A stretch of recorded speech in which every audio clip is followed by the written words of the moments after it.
A very good morning, Northeast Ohio, as we share in the common joy that is the first Sunday of the NFL season, while pausing to reflect on the still stunning events of 15 years ago this morning. 58 days until Election Day, 31 days until early voting starts in Ohio, and don't be surprised if you see more scenes like this earlier this week, when both campaign planes were on the tarmac at Cleveland Hopkins as both nominees and their running mates arrived to campaign for Labor Day votes. Donald Trump, who ended this week at a charter school on Cleveland's east side, started the week on the west side with his running mate Mike Pence talking to union leaders before stopping at Goody's in Brook Park for lunch. Hillary Clinton and Tim Kaine, meanwhile, took their campaign to Luke Easter Park, literally a mile from where Trump was on Thursday. When given the opportunity as part of our Democracy 2016 coverage, we'll be bringing you our conversations with the candidates and their running mates. And this morning, I talk with Democratic Vice Presidential candidate Tim Kaine.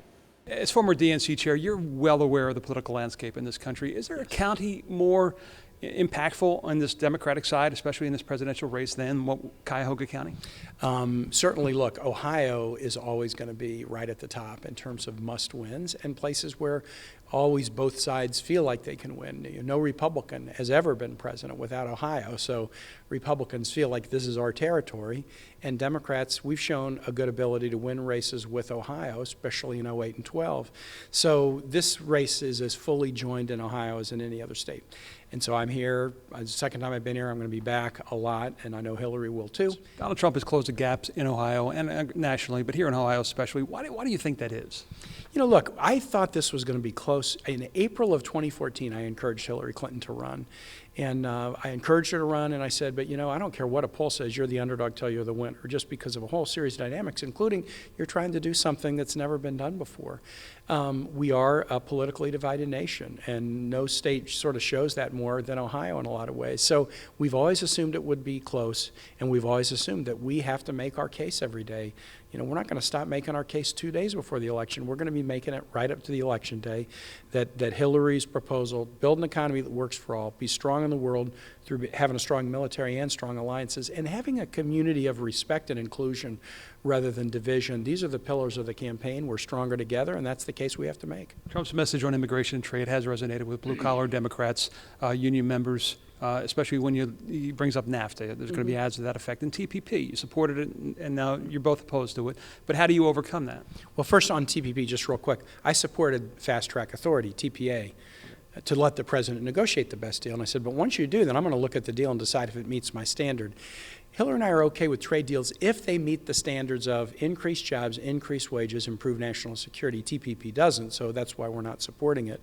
Look, Donald Trump has gotten some traction, sure, but on this immigration issue, I think if the American public workers sit back and say, wait, how's deporting 16 million people going to help us? So that's his plan. We're going to build a wall. We're going to give tax cuts to the rich. We're going to deport 16 million people. Our plan is invest in manufacturing and infrastructure, skills from pre-K to post-grad and career and technical training, and a fair tax code that doesn't reward companies that ships jobs overseas. When people compare, I think they'll realize that deportation nation is no path to economic success, but making investments in our people is a path to economic success. On the question of the Clinton Foundation, I know they said they're not going to accept foreign donations if she's elected president, but if you've been to a wedding where they yell last call in 15 minutes, everyone rushes to the bar. Should we just get out in front of this right now and say not going to take any? I think it's now, foreign donations as of now, and then as of President Clinton will step aside from his connection to the foundation. So she's taking one step forward right now. The foundation is taking one step forward right now by saying there's no corporations, no foreign connected contributions, not taking them right now. And then if we are successful and are elected, President Clinton will sever the tie with the foundation that he created. Well, that was an answer that caused Kaine some trouble this week and made national news because the Clinton Foundation has not stopped accepting foreign and corporate donations and will only do so if Clinton is elected president. Well, you heard Kaine mention that he will be back in Northeast Ohio. He's a man of his word. He's going to be in Southwest Ohio tomorrow, Northeast Ohio on Tuesday, and sure to be with him on the trip will be former Governor Ted Strickland, who is challenging Rob Portman for the U.S. Senate seat. Portman leads in that race, and Strickland is losing some financial backing. In 2016 Ohio, Democrats looking to win back the U.S. Senate saw opportunity in a matchup between incumbent Republican Rob Portman and Democratic challenger Ted Strickland. The Democrats thought this was strong. You had a former governor, former congressman who was running against an incumbent who was in his first term and who had very low name recognition. Strickland's name recognition, though, came with the record of being governor during the economic downturn, which Portman and the super PAC supporting him have used against Strickland. I had more money spent against me in attack ads than Hillary Clinton had spent against her in all of the states that she was running in.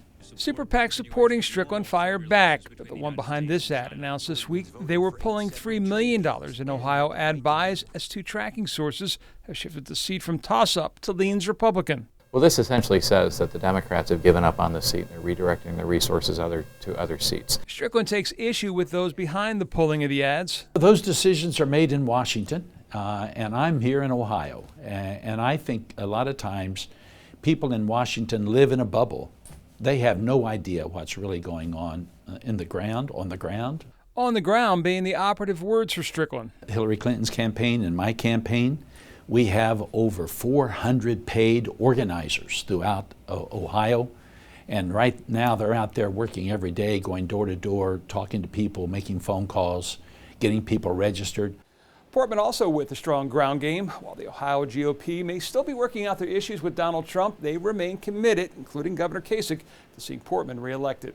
With Democracy 2016, I'm John Kosich. Enjoy your Sunday.